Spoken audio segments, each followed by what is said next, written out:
ಕಳೆದ ವರ್ಷ ಜುಲೈನಲ್ಲಿ ಕೇರಳದ ವೈನಾಡುವಿನಲ್ಲಿ ಕಂಡು ಕೇಳರಿಯದ ದುರಂತ ನಡೆದಿತ್ತು. ಇವತ್ತು ಉತ್ತರಾಖಂಡದಲ್ಲೂ ವೈನಾಡು ಘಟನೆಯನ್ನು ಮೀರಿಸುವ ಪ್ರಕೃತಿ ವಿಕೋಪದ ದುರಂತ ನಡೆದಿದೆ. ಬರೀ 1 ಗಂಟೆಯಲ್ಲಿ 3 ಕಡೆ ಮೇಘ ಸ್ಫೋಟವಾಗಿ ಊರೂರೇ ಸರ್ವನಾಶವಾಗಿದೆ. ತರಗೆಲೆಗಳಂತೆ ಕಟ್ಟಡಗಳು ಹೇಗೆ ನೆಲಸಮವಾಯಿತು, ಜನ ಹೇಗೆ ಕೊಚ್ಚಿ ಹೋದ್ರು ಅನ್ನುವ ಘೋರ ದೃಶ್ಯಗಳನ್ನು ನಿಮಗೂ ತೋರಿಸ್ತೀವಿ ನೋಡಿ.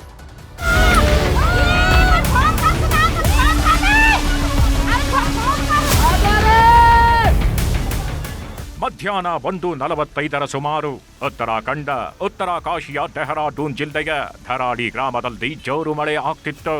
ಬೆಟ್ಟಗುಡ್ಡಗಳ ನಡುವಿನಿಂದ ಮಣ್ಣು ನೀರು ಸಣ್ಣ ಪ್ರಮಾಣದಲ್ಲಿ ಧರಾಳಿ ಗ್ರಾಮಕ್ಕೆ ಹರಿದು ಬರ್ತಿತ್ತು. ಆಗಾಗಿದ್ದಕ್ಕಿದ್ದಂತೆ ದೊಡ್ಡ ಭೂಕಂಪನದಂತಹ ಸದ್ದು ಕೇಳಿಸುತ್ತೆ.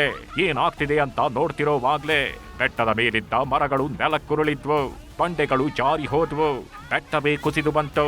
ಯಾವ ಮಟ್ಟಿಗೆ ಅಂದ್ರೆ ಧರಾಳಿ ಗ್ರಾಮವೇ ಸರ್ವನಾಶವಾಗಿ ಹೋಯ್ತು.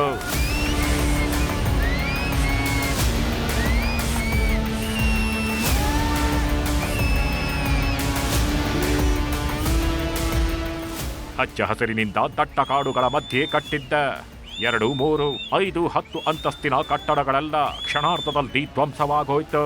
ಬರೀ 20 ಸೆಕೆಂಡ್ನಲ್ಲೇ 70 ಕಟ್ಟಡಗಳು ತರಗೆಲೆಗಳಂತೆ ಮೇಘ ಸ್ಫೋಟಗಳಡಿ ಸಿಲುಕಿ ನಾಮಾವಶೇಷವಾಗಿ ಹೋಯ್ತು.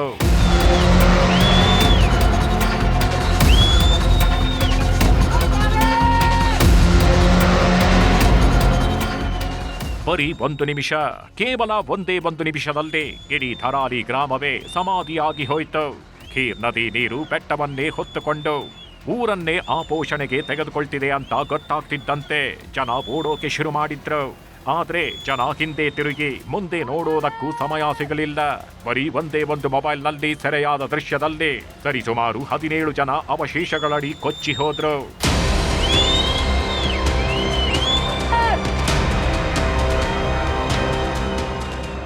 ದೇವರ ನಾಡು ಅಂತಾನೆ ಕರೆಸಿಕೊಳ್ಳುವ ಉತ್ತರಾಖಂಡದಲ್ಲಿ ಯಮರಾಜ ರಣಕೇಕೆ ಹಾಕ್ಬಿಟ್ಟ. ಉತ್ತರಾಖಂಡ್ ಸರ್ಕಾರವೇ ಕೊಟ್ಟ ಮಾಹಿತಿ ಪ್ರಕಾರ 45ರಿಂದ 32 ಹೋಟೆಲ್ ಕಟ್ಟಡಗಳು, 20ಕ್ಕೂ ಹೆಚ್ಚು ವಸತಿ ಪ್ರದೇಶದ ಕಟ್ಟಡಗಳು ಮುಚ್ಚಿ ಹೋಗಿವೆ. 35ಕ್ಕೂ ಹೆಚ್ಚು ಕಟ್ಟಡಗಳನ್ನ ಮೇಘ ಸ್ಫೋಟದ ಅವಶೇಷಗಳು ಮುಚ್ಚಿ ಹಾಕಿವೆ. 30-40 ಅಡಿ ಎತ್ತರಕ್ಕೆ ಬೆಟ್ಟ ಗುಡ್ಡದ ಮಣ್ಣು ಕಲ್ಲು ಬಂಡೆಗಳೆಲ್ಲ ಬಂದು ಮನೆಗಳನ್ನೆಲ್ಲ ಮುಳುಗಿಸಿದ್ದು. 5-10 ಅಂತಸ್ತಿನ ಕಟ್ಟಡಗಳ ಮೇಲ್ಭಾಗ ಬಿಟ್ರೆ ಬೇರೇನೂ ಕಾಣಿಸ್ತಿಲ್ಲ.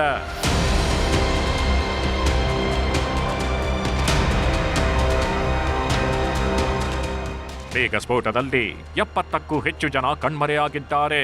10ಕ್ಕೂ ಹೆಚ್ಚು ಜನರ ಶವಗಳು ಅವಶೇಷಗಳಡಿ ಪತ್ತೆಯಾಗಿವೆ. 500 ಸೇನಾ, ಅರೆ ಸೇನಾ ಮಿಲಿಟರಿ ಸಿಬ್ಬಂದಿ ಮೊಕ್ಕಾಮು ಹೂಡಿದ್ದಾರೆ. 105 NDRF ತುಕಡಿ ಸಿಬ್ಬಂದಿ, 3 SDRF ತಂಡಗಳನ್ನ ರಕ್ಷಣಾ ಕಾರ್ಯಕ್ಕೆ ನಿಯೋಜಿಸಲಾಗಿದೆ. 150 ವೈದ್ಯರು, ನರ್ಸ್ಗಳ ವಿಶೇಷ ತಂಡ ಧರಾಳಿ ಗ್ರಾಮದಲ್ಲಿ ಕ್ಯಾಂಪ್ ತೆರೆದಿದ್ದಾರೆ. 10 JCBಗಳು, 3 ಕ್ರೇನ್, 150 ಅರಣ್ಯ ಘಟಕ ಸಿಬ್ಬಂದಿಯನ್ನು ಹೆಚ್ಚುವರಿಯಾಗಿ ನೇಮಿಸಲಾಗಿದೆ. ಇಲ್ಲಿಯವರೆಗೂ 200ಕ್ಕೂ ಹೆಚ್ಚು ಧರಾಳಿ ಜನರ ರಕ್ಷಣೆ ಮಾಡಿದ್ದಾರೆ. ಕುಸಿಯುವ ಹಂತದಲ್ಲಿರುವ ಕಟ್ಟಡಗಳಲ್ಲಿದ್ದವರನ್ನ, ವೃದ್ಧರು, ಮಕ್ಕಳನ್ನೆಲ್ಲ ದುರಂತ ಸ್ಥಳದಿಂದ ಕೂಗಳತೆ ದೂರದಲ್ಲಿ ರಕ್ಷಣಾ ಕೇಂದ್ರಕ್ಕೆ ಶಿಫ್ಟ್ ಮಾಡಲಾಗ್ತಿದೆ. 40 ನಿಮಿಷದಲ್ಲಿ ಮತ್ತೆ ಅದೇ ಜಾಗದಲ್ಲಿ ಮೇಘ ಸ್ಫೋಟ. ಮಧ್ಯಾಹ್ನ 1:45 ಸುಮಾರಿಗೆ ಧರಾಳಿ ಗ್ರಾಮವೇ ಮೇಘ ಸ್ಫೋಟಕ್ಕೆ ಸರ್ವನಾಶವಾಗಿ ಹೋಯಿತು. ಇದಾದ 40 ನಿಮಿಷದಲ್ಲಿ ಮತ್ತೆ ಅದೇ ಧರಾಳಿ ಗ್ರಾಮದಲ್ಲಿ 2ನೇ ಸಲವೂ ಮೇಘ ಸ್ಫೋಟವಾಗಿ ಖೀರ್ ನದಿ ನೀರು ಮಣ್ಣು ಕಲ್ಲು ಬಂಡೆಗಳ ಜೊತೆ ಊರಿಗೆ ನುಗ್ಗಿದೆ. ಈ ದೃಶ್ಯನೂ ಮೊಬೈಲ್ನಲ್ಲಿ ಸೆರೆಯಾಗಿದೆ. 3 ಗಂಟೆ ಅವಧಿಯಲ್ಲಿ ಒಟ್ಟು 4 ಮೇಘ ಸ್ಫೋಟ. ಮಧ್ಯಾಹ್ನ 2 ಗಂಟೆ 10 ನಿಮಿಷದಲ್ಲಿ ಡೆಹರಾಡೂನ್ನ ಹರ್ಸಿಲ್ ಭಾಗದಲ್ಲೂ ಮೇಘ ಸ್ಫೋಟವಾಗಿದೆ. ಇದಾದ ಕೆಲವೇ ನಿಮಿಷಗಳಲ್ಲಿ ಸುಕ್ಕಿಯಲ್ಲಿರುವ ಸೇನಾ ಶಿಬಿರವು ಮೇಘ ಸ್ಫೋಟದಿಂದ ಸರ್ವನಾಶವಾಗಿದೆ. ಭೀಕರ ದುರಂತಗಳು ದೇವರ ನಾಡನ್ನ ಅಕ್ಷರಶಃ ಸ್ಮಶಾನವನ್ನಾಗಿ ಮಾಡಿದ್ದು, ಸಾವು ನೋವು ಕಣ್ಮರೆಯಾದವರ ಲೆಕ್ಕವೇ ಸಿಕ್ತಿಲ್ಲ. ಯಮನನ್ನೇ ಹೆದರಿಸಿ ಬದುಕಿದ ಪವಾಡ ಪುರುಷ, ಪ್ಲಾಸ್ಟಿಕ್ ಡ್ರಮ್ನಲ್ಲಿ ಸೇರ್ಕೊಂಡು ಬದುಕಿದ ಜೀವ. ಈ ದೃಶ್ಯ ನೋಡಿ ಊರಿಗೆ ಊರೇ ಕೊಚ್ಚಿ ಹೋಗಿದೆ. ಕೆಸರು ನೀರು ಗ್ರಾಮವನ್ನೇ ಆಪೋಷಣೆ ತಗೊಂಡಿದೆ. ಇದರ ಮಧ್ಯೇನೆ ನೀಲಿ ಬಣ್ಣದ ಡ್ರಮ್ನಿಂದ ಒಬ್ಬ ವ್ಯಕ್ತಿ ಎದ್ದು ಬಂದ. ನೋಡ್ತಿದ್ದವರಿಗೆಲ್ಲ ಆಶ್ಚರ್ಯ. ಯಾವಾಗ ಮೇಘ ಸ್ಫೋಟವಾಯ್ತೋ ಯಾವಾಗ ಖೀರ್ ನದಿ ನೀರು ಮಣ್ಣು ಕಲ್ಲು ಬಂಡೆಗಳನ್ನ ಕೊಚ್ಕೊಂಡು ಬರ್ತಿತ್ತು, ಈ ವ್ಯಕ್ತಿ ತಕ್ಷಣ ಡ್ರಮ್ ಒಳಗೆ ಅವಿತುಕೊಂಡಿದ್ದ. ಪ್ರವಾಹ ನಿಂತ ಮೇಲೆ ಅವಶೇಷಗಳ ಮಧ್ಯೆ ಡ್ರಮ್ನಿಂದ ಎದ್ದು ಬಂದಿದ್ದಾನೆ.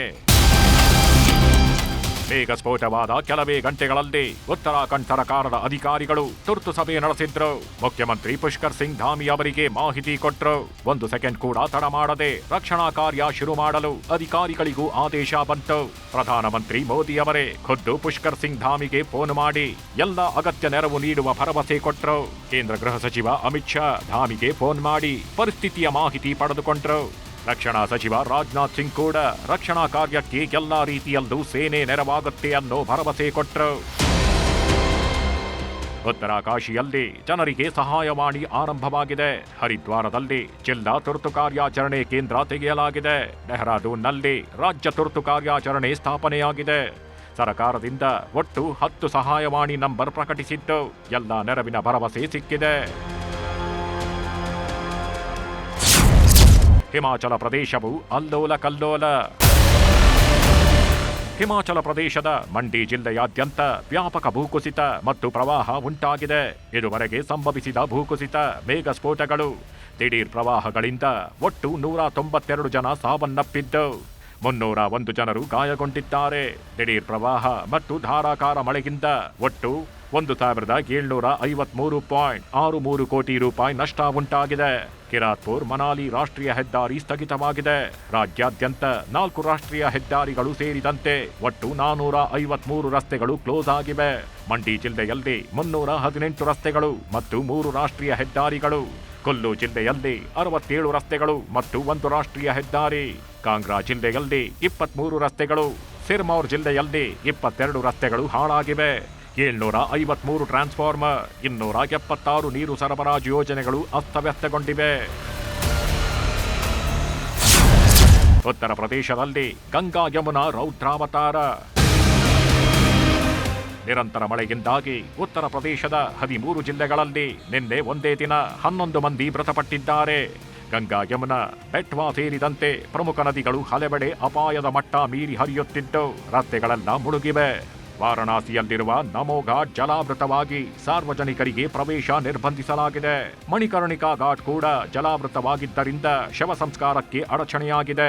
ಆಗ್ರಾ, ಚಿತ್ರಕೂಟ, ಲಖೀಂಪುರ್ ಖೇರಿ, ಬಲಿಯಾ, ಘಾಜಿಪುರ್ ಸೇರಿದಂತೆ 17 ಜಿಲ್ಲೆಗಳ ಒಟ್ಟು 402 ಗ್ರಾಮಗಳು ಪ್ರವಾಹದಿಂದ ಹಾನಿಗೊಳಗಾಗಿವೆ. ಇವತ್ತು ಸಿಎಂ ಯೋಗಿ ಆದಿತ್ಯನಾಥ್ ವೈಮಾನಿಕ ಸಮೀಕ್ಷೆ ನಡೆಸಿ ಪ್ರವಾಹ ಪರಿಸ್ಥಿತಿಯನ್ನ ಅವಲೋಕಿಸಿದ್ರು. ತಮಿಳುನಾಡಿಗೆ ನಾಳೆ ರೆಡ್ ಅಲರ್ಟ್ ಘೋಷಣೆ.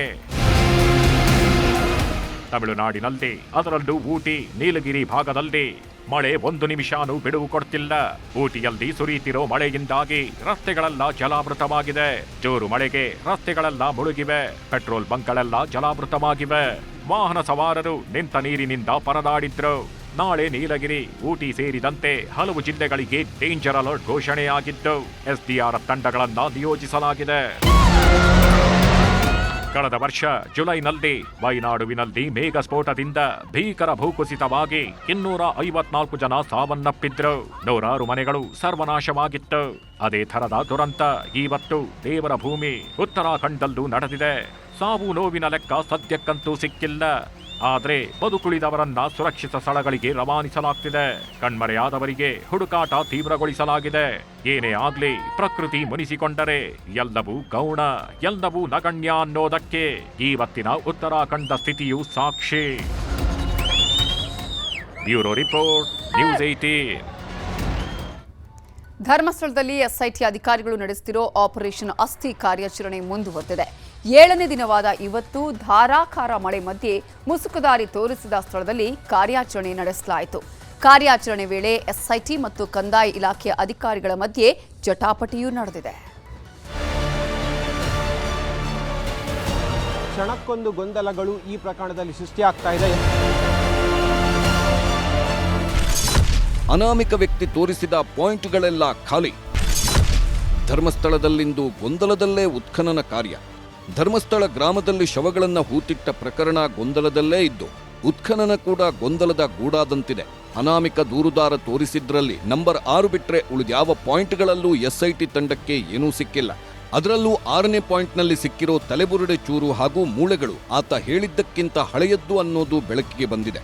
ಈ ಮಧ್ಯೆ ಇವತ್ತು 11 ಮತ್ತು 12ನೇ ಪಾಯಿಂಟ್ನಲ್ಲಿ ಉತ್ಖನನ ಮಾಡಲಾಯಿತು. ಮಳೆ ಮಧ್ಯೆ ಜೆಸಿಬಿ ಬಳಸಿ ಸುಮಾರು 6 ಅಡಿಗಳವರೆಗೂ ಅಗೆಯಲಾಯಿತು. ಆದರೆ ಫಲಿತಾಂಶ ಮಾತ್ರ ಶೂನ್ಯ. ಎಸ್ಐಟಿ ತಂಡ ಸಹಾಯಕ ಆಯುಕ್ತೆ ಮಧ್ಯೆ ಜಟಾಪಟಿ. ಪಾಯಿಂಟ್ ನಂಬರ್ 11ರ ಬಳಿ ಸಿಕ್ಕ ಅಸ್ಥಿ ಬಗ್ಗೆ ಗೊಂದಲ. ಇನ್ನು ನಿನ್ನೆ 11ನೇ ಪಾಯಿಂಟ್ ಅಗೆಯುವ ಬದಲು ಅನಾಮಿಕ ಅರಣ್ಯದೊಳಗೆ ಕರೆದುಕೊಂಡು ಹೋಗಿದ್ದ. ಅಲ್ಲಿ ಕಳೆದ 1 ವರ್ಷಗಳ ಹಿಂದೆ ಮರಕ್ಕೆ ನೇಣು ಬಿಗಿದು ಆತ್ಮಹತ್ಯೆ ಮಾಡಿಕೊಂಡಿದ್ದ ಪುರುಷನ ಅಸ್ಥಿಪಂಜರದ ಜೊತೆಗೆ ಆತ್ಮಹತ್ಯೆಗೆ ಬಳಸಿದ್ದ ಕೆಂಪು ಸೀರೆ ಪತ್ತೆಯಾಗಿತ್ತು. ಇಲ್ಲಿ ಪತ್ತೆಯಾದ 140ಕ್ಕೂ ಹೆಚ್ಚು ಮೂಳೆಗಳ ಪೀಸ್ಗಳನ್ನು ಸಂಗ್ರಹಿಸಲಾಗಿತ್ತು. ಇದೀಗ ಇದೇ ವಿಚಾರದಲ್ಲಿ ಎಸ್ಐಟಿ ಅಧಿಕಾರಿಗಳು ಹಾಗೂ ಸಹಾಯಕ ಆಯುಕ್ತೆ ಮಧ್ಯೆ ಗೊಂದಲ ಸೃಷ್ಟಿಯಾಗಿದೆ. ನಿನ್ನೆ 11ನೇ ಪಾಯಿಂಟ್ ಉತ್ಖನನ ಬದಲು ಹೊಸ ಸ್ಥಳ ಗುರುತಿಸಲು ಹೊರಟ ಸಹಾಯಕ ಆಯುಕ್ತೆ ಸ್ಟೆಲ್ಲಾ ವರ್ಗೀಸ್ ನಡೆಗೆ ಎಸ್ಐಟಿ ಅಧಿಕಾರಿಗಳು ವಿರೋಧ ವ್ಯಕ್ತಪಡಿಸಿದ್ರು.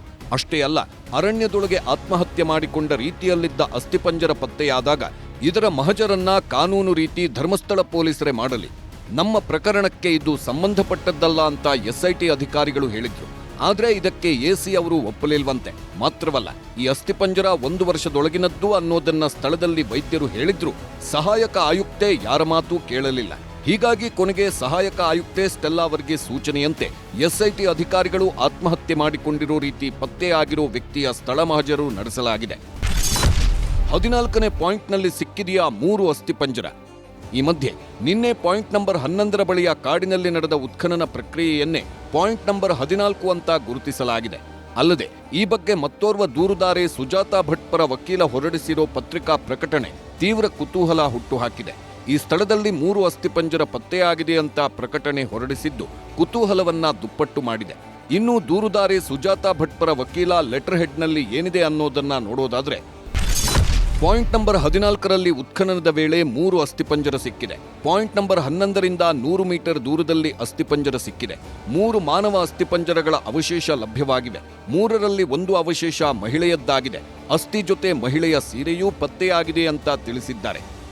ಪಾಯಿಂಟ್ ನಂಬರ್ 14ರಲ್ಲಿ ಸಿಕ್ಕ 140ಕ್ಕೂ ಅಧಿಕ ಮೂಳೆಗಳನ್ನು ಮಣಿಪಾಲ ಕೆಎಂಸಿಗೆ ರವಾನಿಸಿರುವ ಎಸ್ಐಟಿ ಅಧಿಕಾರಿಗಳು ಅಲ್ಲಿ ವೈಜ್ಞಾನಿಕ ವಿಶ್ಲೇಷಣೆಗೆ ಒಳಪಡಿಸಿದ್ದಾರೆ.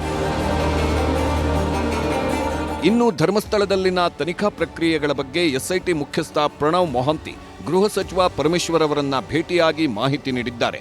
ಇದೆಲ್ಲ ಅವರು ಆ ಮಾಹಿತಿಗಳನ್ನು ಒಟ್ಟಿಗೆ ವರದಿಯಲ್ಲಿ ಕೊಡ್ತಾರೆ. ಯಾಕೆಂದರೆ ಈಗ ಏನೆಲ್ಲ ನಡೀತಾ ಇದೆ ಅದನ್ನು ಬಿಟ್ಸ್ ಆ್ಯಂಡ್ ಪೀಸಸ್ ಹೇಳಿದ್ರೆ ಅದಕ್ಕೆ ಯಾವುದು ಅರ್ಥನೂ ಬರೋದಿಲ್ಲ. ಅದಕ್ಕೆ ನಾವು ಕೇಳೋದಿಲ್ಲ, ಅವರು ಹೇಳಲ್ಲ. ಭಗವಂತನಲ್ಲಿ ನಾವು ಯಾವುದೇ ಥರ ಒಂದು ರಾಜಕಾರಣ ಮಾಡ್ತಾ ಇಲ್ಲ. ಇಲ್ಲಿ ನ್ಯಾಯವನ್ನು ಕೇಳ್ತಾ ಇರೋದು. ಮಾಡಿದ್ದಾರೆ ಅನ್ನೋದಲ್ಲ, ಇಲ್ಲಿ ಮಾಡಿದರೆ ಸತ್ಯ ಹೊರ ಬರಲಿ, ಮಾಡಿಲ್ದಿದ್ರೆ ಅವ್ರಿಗೆ ಜಯ ಆಗಲಿ. ಕಾದು ನೋಡಬೇಕಲ್ಲ. ಈಗ ತನಿಖೆಗೆ ಎಲ್ಲರೂ ಸಹಕರಿಸಬೇಕು, ಸಹಕರಿಸ್ತಾ ಇದ್ದಾರೆ, ಸಹಕರಿಸಲೇಬೇಕು. ತೀರ್ಪು ಖಂಡಿತ ಬರುತ್ತೆ, ನಾವೆಲ್ಲ ಕಾದು ನೋಡೋಣ. ಎಸ್ಐಟಿಗೆ ಮತ್ತೊಂದು ಪ್ರಕರಣದ ತನಿಖೆಯ ಹೊಣೆ. ಈ ಎಲ್ಲ ಬೆಳವಣಿಗೆಗಳ ಮಧ್ಯೆ ಧರ್ಮಸ್ಥಳ ಪೊಲೀಸ್ ಠಾಣಾ ವ್ಯಾಪ್ತಿಯಲ್ಲಿ ಬಾಲಕಿಯ ಶವ ಹೂಳಲಾಗಿತ್ತು ಅಂತ ಸಾಮಾಜಿಕ ಕಾರ್ಯಕರ್ತ ಜಯಂತ್ ಟಿ ಎಂಬುವರು ದೂರು ನೀಡಿದ್ರು. 3 ದಿನಗಳ ಹಿಂದೆ ಪ್ರಕರಣದ ಬಗ್ಗೆ ಮೊದಲು ಎಸ್ಐಟಿಗೆ ನೇರವಾಗಿ ದೂರು ನೀಡಲು ಬೆಳ್ತಂಗಡಿ ಎಸ್ಐಟಿ ಕಚೇರಿಗೆ ತೆರಳಿದ್ರು. ಆದರೆ ಪ್ರಕರಣ ನಡೆದ ಠಾಣೆಗೆ ಮೊದಲು ದೂರು ಸಲ್ಲಿಸುವಂತೆ ದೂರುದಾರ ಜಯಂತ್ಗೆ ಎಸ್ಐಟಿ ಅಧಿಕಾರಿಗಳು ಸೂಚಿಸಿದ್ರು. ಅದರಂತೆ ನಿನ್ನೆ ಧರ್ಮಸ್ಥಳ ಠಾಣೆಗೆ ತೆರಳಿ ಬಾಲಕಿಯ ಶವ ಹೂಳೋದನ್ನ ನಾನೇ ಕಣ್ಣಾರೆ ನೋಡಿದ್ದೆ, ಇದಕ್ಕೆ ನಾನೇ ಪ್ರಮುಖ ಸಾಕ್ಷಿ ಅಂತ ದೂರು ನೀಡಲಾಗಿತ್ತು. ಈ ಪ್ರಕರಣದ ತೀವ್ರತೆಯನ್ನು ತಿಳಿದ ರಾಜ್ಯ ಪೊಲೀಸ್ ಮಹಾನಿರ್ದೇಶಕರು ಈ ಕುರಿತಂತೆಯೂ ತನಿಖೆ ನಡೆಸುವಂತೆ ಎಸ್ಐಟಿಗೆ ವಹಿಸಿದ್ದಾರೆ. ಸದ್ಯ ಧರ್ಮಸ್ಥಳದಲ್ಲಿ 12 ಪಾಯಿಂಟ್ಗಳಲ್ಲಿ ಉತ್ಖನನ ಪ್ರಕ್ರಿಯೆ ಮುಕ್ತಾಯವಾಗಿದೆ. ನಾಳೆ 13ನೇ ಪಾಯಿಂಟ್ ಮೇಲೆ ಕುತೂಹಲ ನೆಟ್ಟಿದೆ. ಅಜಿತ್ ಜೊತೆ ಕಿಶನ್ ಶೆಟ್ಟಿ, ನ್ಯೂಸ್ 18 ಮಂಗಳೂರು. ಸಾರಿಗೆ ನೌಕರರು ನಡೆಸ್ತಾ ಇದ್ದ ಮುಷ್ಕರಕ್ಕೆ ಹೈಕೋರ್ಟ್ ಚಾಟಿ ಬೀಸಿದೆ. ಬಸ್ ಬಂದ್ ನಿಲ್ಲಿಸದಿದ್ರೆ ಅರೆಸ್ಟ್ ಮಾಡೋಕೆ ಹೇಳ್ತೀವಿ ಅಂತ ಹೈಕೋರ್ಟ್ ಬಿಸಿ ಮುಟ್ಟಿಸಿದೆ. ಗುರುವಾರ ಆದೇಶ ಮಾಡ್ತೀವಿ, ಅಲ್ಲಿವರೆಗೂ ಜನರಿಗೆ ತೊಂದರೆ ಕೊಟ್ರೆ ಸರಿ ಇರಲ್ಲ ಅಂತ ಹೈಕೋರ್ಟ್ ಹೇಳ್ತಿದ್ದಂತೆ ಮುಷ್ಕರವನ್ನ ಕೈಬಿಟ್ಟಿದ್ದಾರೆ. ಆದ್ರೂ ಬೆಳಗ್ಗೆಯಿಂದ ನಡೆದ ಬಸ್ ಬಂದ್ಗೆ ಪ್ರಯಾಣಿಕರು ಕೂಡ ಪರದಾಡಬೇಕಾಯ್ತು. ಪ್ರೈವೇಟ್ಗೆ ಹೋಗ್ತೀವಿ ಅಂತಂದ್ರೆ 50 ರೂಪಾಯಿಗೆ ಹೋಗಿ 100 ರೂಪಾಯಿ ಕೇಳ್ತಾರೆ. ಎಲ್ಲಿಂದ ತರಬ ನಾವು? ಕಾಲೇಜ್ ಮಕ್ಕಳು ನೋಡಿ ಸರ್, ಪ್ರತಿಯೊಬ್ಬರಿಗೂ ಪ್ರಾಬ್ಲಮ್ ಆಗ್ತಾ ಇದೆ. ನಾವು ಮುಷ್ಕರವನ್ನು ಮುಂದೂಡಿ ಸರ್ಕಾರಿ ಬಸ್ ನಿಲ್ದಾಣಗಳಲ್ಲಿ ಖಾಸಗಿ ಬಸ್ ಸಂಚಾರ, ಹೊರಗುತ್ತಿಗೆ ನೌಕರರ ಬಳಸಿಕೊಂಡು ಎಲೆಕ್ಟ್ರಿಕ್ ಬಸ್ಗಳ ಸಂಚಾರ, ಮುಷ್ಕರ ಮಾಡಿದವರಿಗೆ ಎಸ್ಮಾ ಶಾಕ್. ಹೀಗೆ ಸಾರಿಗೆ ನೌಕರರ ಒಕ್ಕೂಟದ ಒಂದೊಂದು ಅಸ್ತ್ರಕ್ಕೂ ಪ್ರತ್ಯಸ್ತ್ರದ ಬಾಣ ಹೂಡಿತ್ತು ಸರ್ಕಾರ. ಅದರ ಮಧ್ಯೆ ಹೈಕೋರ್ಟ್ ಕೂಡ ಛೀಮಾರಿ ಹಾಕುತ್ತಲೇ ಮುಷ್ಕರ ಅಂತಿದ್ದ ಸಾರಿಗೆ ನೌಕರರು ಮತ್ತು ಒಕ್ಕೂಟ ಒಮ್ಮೆಲೇ ಮಣಿದಿದೆ. ಹೈಕೋರ್ಟ್ ಛೀಮಾರಿ ಹಾಕುತ್ತಲೇ ಸಾರಿಗೆ ಮುಷ್ಕರ ವಾಪಸ್ ಪಡೆಯಲಾಗಿದೆ. ಮುಖ್ಯ ನ್ಯಾಯಮೂರ್ತಿ ವಿಭು ಬಕ್ರು ಹಾಗೂ ನ್ಯಾಯಮೂರ್ತಿ ಸಿಎಂ ಜೋಶಿ ಅವರಿದ್ದ ಹೈಕೋರ್ಟ್ ವಿಭಾಗೀಯ ಪೀಠದಲ್ಲಿ ವಿಚಾರಣೆ ನಡೆಯಿತು.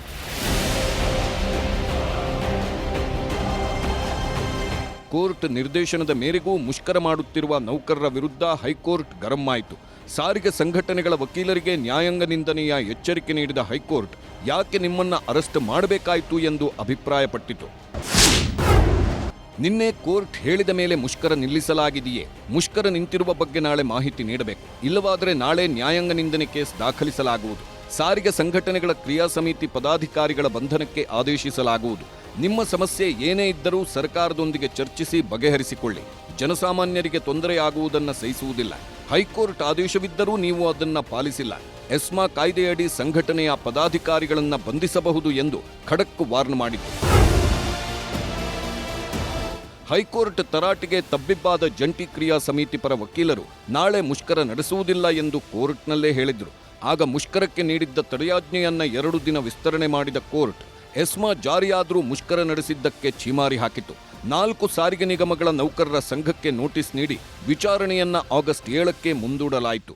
ಅವರು ಜಾಯಿಂಟ್ ಆಕ್ಷನ್ ಕಮಿಟಿ ಅಂತ ಒಂದು ಫುಲ್ ಕಮಿಟಿ ಏನೋ 5 ಯೂನಿಯನ್ಗಳು ಜೊತೆಗೆ ಮಾಡಿರೋದು. So therefore we have served it on the joint action committee. ಏನೋ ಮರೆಮಾಚಕ್ಕೆ ನಮ್ಗೆ ಗೊತ್ತಾಗಲಿಲ್ಲ, ನಮ್ಗೆ 7 ಗಂಟೆಗೆ ಗೊತ್ತಾಯಿತು ಅಂತ ಹೇಳ್ತಾರೆ ಹೊರತು, ಬಟ್ ಎಲ್ಲರಿಗೂ ಗೊತ್ತಿತ್ತು. ಆದರೂ ಅವರು ಸ್ಟ್ರೈಕ್ ಮಾಡಿದ್ರು. ಹೈಕೋರ್ಟ್ ಹೀಗೆ ಗರಂ ಆಗುತ್ತಲೇ ನೌಕರರ ಸಭೆ ಮಾಡಿದ ಅನಂತ ಸುಬ್ಬರಾವ್ ಮುಷ್ಕರ ಕೈಬಿಟ್ಟಿರುವುದನ್ನ ಘೋಷಣೆ ಮಾಡಿದ್ರು.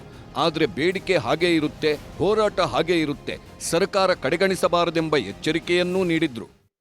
ನಾವು ಮುಷ್ಕರವನ್ನು ಮುಂದೂಡಿ ಮತ್ತು ಎಲ್ಲ ಕೆಲಸಗಾರರಿಗೂ ಮುಷ್ಕರ ಮಾಡಿದ್ದಕ್ಕೆ ಥ್ಯಾಂಕ್ಸ್ ಹೇಳಿ ಡ್ಯೂಟಿಗೆ ಹಾಜರಾಗಿ ಅಂತ ಹೇಳ್ತಾ ಇದ್ದೀವಿ. ಸರ್ಕಾರಕ್ಕೆ ಡೈರೆಕ್ಷನ್ ಕೂಡ ಕೊಡಿ ಅಂತ ಕೋರ್ಟನ್ನು ನಾವು ಕೇಳ್ತೀವಿ. ನಮ್ಮ ಜೊತೆ ಮಾತುಕತೆ ಮಾಡಿ ಸೆಟ್ಲ್ ಮಾಡಿ ಅಂತ.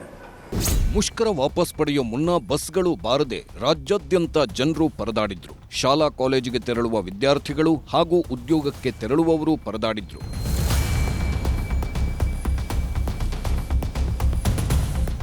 ಹಿರಿಯ ನಟ ಹೊನ್ನವಳ್ಳಿ ಕೃಷ್ಣಗೂ ಬಸ್ ಬಂದ್ ಎಫೆಕ್ಟ್ ತಟ್ಟಿತ್ತು. ಮೆಜೆಸ್ಟಿಕ್ನಿಂದ ಮಾದನಾಯಕನಹಳ್ಳಿಗೆ ತೆರಳಲು ಬಸ್ ಇಲ್ಲದೆ ಪರದಾಡಿದ್ರು. ಆಗಬಾರ್ದಾಗಿತ್ತು, ಆಯಿತು, ಯಾಕೆ ಏನು ಎತ್ತ ಅಂತ ನನಗೆ ಗೊತ್ತಿಲ್ಲ. ಇನ್ನೊಂದ್ಸಲ ಆಗ್ದಂಗೆ ನೋಡ್ಕೊಳ್ಳಿ ಅಂತ ನಾನು ಹೇಳ್ತೀನಿ. ಮೈಸೂರಿನ ಸಬರ್ಬನ್ ಬಸ್ ನಿಲ್ದಾಣದಲ್ಲಿ ಬಸ್ ಇಲ್ಲದೆ ಶವ ಸಂಸ್ಕಾರಕ್ಕೆ ತೆರಳಲಾಗದೆ ಕುಟುಂಬಸ್ಥರು ಕಣ್ಣೀರಾಗಿದ್ದಾರೆ. ಕೃಷ್ಣಪ್ಪ ಎಂಬುವರು ಭಾವನ ಅಂತ್ಯ ಸಂಸ್ಕಾರಕ್ಕೆ ಹೋಗಲು ಆಗದೆ ಪರದಾಡಿದ್ರು. ಸರ್ಕಾರಿ ಬಸ್ ಇದ್ರೆ ನಾವು ಅನುಕೂಲ, ಓಡಾಡಕ್ಕೆಲ್ಲ ಅನುಕೂಲ ಆಗಿರುತ್ತೆ. ಅಲ್ಲಿ ಹಳ್ಳಿಗಳಲ್ಲಿ ಬಸ್ಗಳಿಲ್ಲ, ನಾವು ನಡ್ಕೊಂಡು ಹೋಗ್ಬೇಕು 3 ಅದೇ ಸಾರಿಗೆ ಬಸ್ ಇದ್ರೆ ಇವತ್ತು ನಮ್ಗೆ ಅನುಕೂಲ ಆಗಿ ಹೋಗವು ಬರೋವು. ಇವತ್ತು ಸಮಯ ನಾವು ಆ ಬಸ್ಗೆ ಹೋಗ್ತೀವಿ, ಪ್ರೈವೇಟ್ಗೆ ಹೋಗ್ತೀವಿ ಅಂತಂದ್ರೆ 50 ರೂಪಾಯಿಗೆ ಹೋಗಿ 100 ರೂಪಾಯಿ ಕೇಳ್ತಾರೆ. ಎಲ್ಲಿಂದ ತರವ ನಾವು? ಗದಗ್ನಲ್ಲಿ ಸಾರಿಗೆ ಸಂಸ್ಥೆ ಬಸ್ ಮೇಲೆ ಕಲ್ಲು ತೂರಾಟವಾಗಿದೆ. ಹುಬ್ಬಳ್ಳಿಯಿಂದ ಗದಗ ಕಡೆ ಬರ್ತಿದ್ದಾಗ ಬೈಕ್ನಲ್ಲಿ ಬಂದಿದ್ದ 2 ಮುಸುಕುಧಾರಿಗಳು ಕಲ್ಲು ಹೊಡೆದಿದ್ದಾರೆ.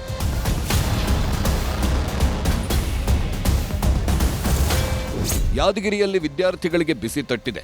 ವಿದ್ಯಾರ್ಥಿಗಳ ಬಳಿಯೂ ಆಟೋ ಚಾಲಕರು 1,200 ರೂಪಾಯಿ ಹಣ ಕೇಳುತ್ತಿದ್ರು. ಶಾಲೆಗೂ ಹೋಗಾಗ್ತಿಲ್ಲ ಮತ್ತೆ ಮನೆಗೂ ಹೋಗಕ್ಕಾಗ್ತಿಲ್ಲ. ಏನಾದರೂ ಆಟೋ ಬುಕ್ ಮಾಡ್ಕೊಂಡು ಹೋಗ್ಬೇಕಂದ್ರೆ ಅವ್ರು ತುಂಬ ಕಾಸು ಕೇಳ್ತಿದ್ದಾರೆ ಸರ್. ನಾವೆಲ್ಲ ಓಕೆ, ಮನೆಯಿಂದ ಸ್ವಲ್ಪ ತಗೊಂಡು ಮಾಡ್ತೀವಿ. ಎಲ್ಲ ಸ್ಟೂಡೆಂಟ್ ಎಲ್ಲ ಏನು ಮಾಡಬೇಕು? ಆಟೋದವ್ರು ಎಷ್ಟು ಕೇಳ್ತಿದಾರ್ರಿ? ಸರ್ 1,000-1,200 ರೂಪಾಯಿ ಕೇಳ್ತಿದ್ದಾರೆ. ಬೀದರ್ನಲ್ಲಿ ಪ್ರಯಾಣಿಕರು ಆಕ್ರೋಶ ವ್ಯಕ್ತಪಡಿಸಿದ್ರು. ಮಗಳ ಸೀಮಂತ ಕಾರ್ಯಕ್ಕೂ ಹೋಗಲಾಗದೆ ಪರದಾಡಬೇಕಾಯಿತು. ನಮ್ಮ ಮಗಳದು ಕುರ್ಸ ತೋರ್ಸ ಸರ್ ಸೋಲಾಪುರಕ್ಕೆ. ಈಗ ಹಿಂಗ್ ಬಸ್ ಬಂದ್ ಮಾಡಿದ್ರೆ ಹ್ಯಾಂಗ್ ಹೋಗ್ಬೇಕು ಸರ್? ಜನರಲ್ಲಿ ಹೀಗೆ ಹೊಂಟಿದೆ ಈಗ ಮನೇಲಿ. ಇದು ಕಿರಣಿ ಅಲ್ಲ ಬೆಳಗಡ್ಡಿ ಎಲ್ಲ ಕುಟ್ಕೊಂಡು ಹೋಗ್ಬೇಕಿಲ್ಲ. ಅಲ್ಲೆಲ್ಲ ನಾಳೆ ಪುಸ್ತಕ ಕೊಡ್ಸೋದು ಸರ್. ಅದಕ್ಕಾಗಿ ಬಂದಿದೆ ಸರ್. ನಮ್ಮ ಕಾಕೋರಿಗೆ ಬಸ್ಸಿಗೆ ಕೊಟ್ಟು ಕಳ್ಸ್ಬೇಕು ಅಂತ ಬಂದಿದ್ದೀವಿ. ಈಗೆಲ್ಲ ಇಂಥ ಸಮಸ್ಯೆ ಮಾಡಿಬಿಟ್ಟು ಹ್ಯಾಂಗ್ ಹೋಗ್ಬೇಕು ಸರ್? ದಾವಣಗೆರೆಯಲ್ಲಿ ಸರ್ಕಾರಿ ಬಸ್ ಬಿಟ್ಟಿದ್ದಕ್ಕೆ ಡ್ರೈವರ್ ಮತ್ತು ಹೋರಾಟಗಾರನ ಮಧ್ಯೆ ವಾಗ್ವಾದ ನಡೆಯಿತು. ಎಸ್ಪಿ ಸೂಚನೆ ಮೇರೆಗೆ ಹೋರಾಟಗಾರರನ್ನ ಬಂಧಿಸಲಾಯಿತು.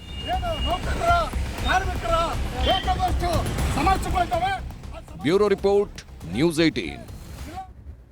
ಸಂಸತ್ ಅಧಿವೇಶನ ಶುರುವಾಗಿ 2 ವಾರ ಕಳೆದರೂ ಗಲಾಟೆ ಮಾತ್ರ ಮುಗಿತಿಲ್ಲ. ಬಿಹಾರ ಮತದಾರರ ಪಟ್ಟಿ ಪರಿಷ್ಕರಣೆ ವಿರೋಧಿಸಿ ಇವತ್ತು ವಿಪಕ್ಷಗಳು ಕೋಲಾಹಲ ಎಬ್ಬಿಸಿದವು. ಇನ್ನೊಂದು ಕಡೆ ಬಿಜೆಪಿ ನೇತೃತ್ವದ ಎನ್ಡಿಎ ಸಭೆಯಲ್ಲಿ ಆಪರೇಷನ್ ಸಿಂಧೂರ್ ಸಕ್ಸಸ್ ಸಂಭ್ರಮಾಚರಣೆಯೂ ನಡೆಯಿತು. 40 साल से ज्यादा ऑपोजिशन में रहा हूं, कुछ मेरे से ट्यूशन ले लो. आप संसद की गरिमा और मर्यादा को गिरा रहे हैं. ಮಳೆಗಾಲದ ಸಂಸತ್ ಅಧಿವೇಶನ ಶುರುವಾಗಿ 2 ವಾರ ಆಗೋಯಿತು. ಜುಲೈ 21ರಿಂದ ಇವತ್ತಿನವರೆಗೂ ಬರೀ 2 ವಿಷಯ ಇಟ್ಕೊಂಡೇ ವಿಪಕ್ಷಗಳು ಕಲಾಪದಲ್ಲಿ ಕೋಲಾಹಲ ಎಬ್ಬಿಸುತ್ತಿವೆ. ಒಂದು ಆಪರೇಷನ್ ಸಿಂಧೂರ್ ನಿಲ್ಲಿಸಿದ್ಯಾಕೆ ಹೇಳಿ ಅಂತ, ಇನ್ನೊಂದು ಬಿಹಾರ ರಾಜ್ಯದ ಮತದಾರರ ಪಟ್ಟಿ ಪರಿಷ್ಕರಣೆಯಲ್ಲಿ ಅನ್ಯಾಯ ಆಗಿದೆ ಅಂತ. ಇವತ್ತು ಇದೇ ವಿಷಯಗಳು ಸಂಸತ್ನಲ್ಲಿ ಗಲಾಟೆಗೆ ಕಾರಣವಾಯಿತು. ಬಿಹಾರ ವೋಟರ್ ಲಿಸ್ಟ್ ಪರಿಷ್ಕರಣೆ ವಿರೋಧಿಸಿ ಸಂಸತ್ ಭವನದ ಮುಂದೆ ಬ್ಯಾನರ್ ಹಿಡಿದು ವಿಪಕ್ಷಗಳು ಪ್ರತಿಭಟನೆ ಮಾಡಿದ್ವು.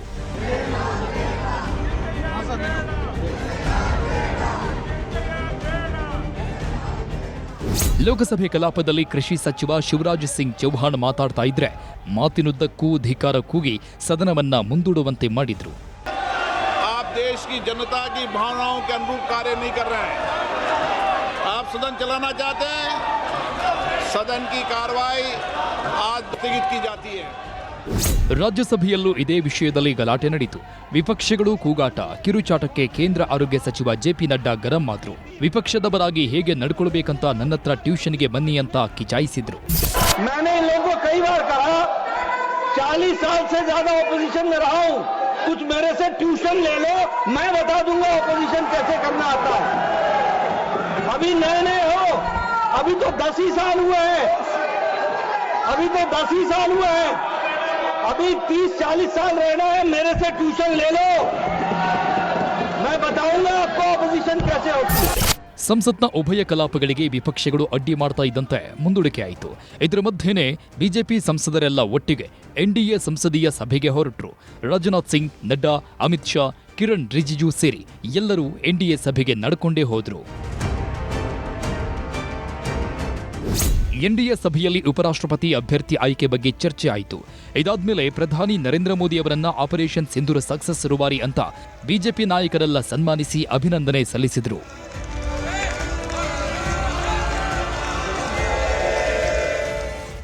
ಇನ್ನು ರಾಷ್ಟ್ರಪತಿ ಭವನದ ಕಾರ್ಯಕ್ರಮದಲ್ಲೂ ಅಷ್ಟೇ ಪ್ರಧಾನಿ ಮೋದಿ ಮತ್ತು ವಿದೇಶಾಂಗ ಸಚಿವ ಜೈಶಂಕರ್ ಆಪರೇಷನ್ ಸಿಂಧೂರ್ ಬಗ್ಗೆಯೇ ಆಳವಾದ ಸಂಭಾಷಣೆಯಲ್ಲಿ ತೊಡಗಿದ್ರು. ಇದಿಷ್ಟು ಇವತ್ತಿನ ರಾಷ್ಟ್ರ ರಾಜಕಾರಣದ ಹೈಲೈಟ್ಸ್. Bureau report, news 18.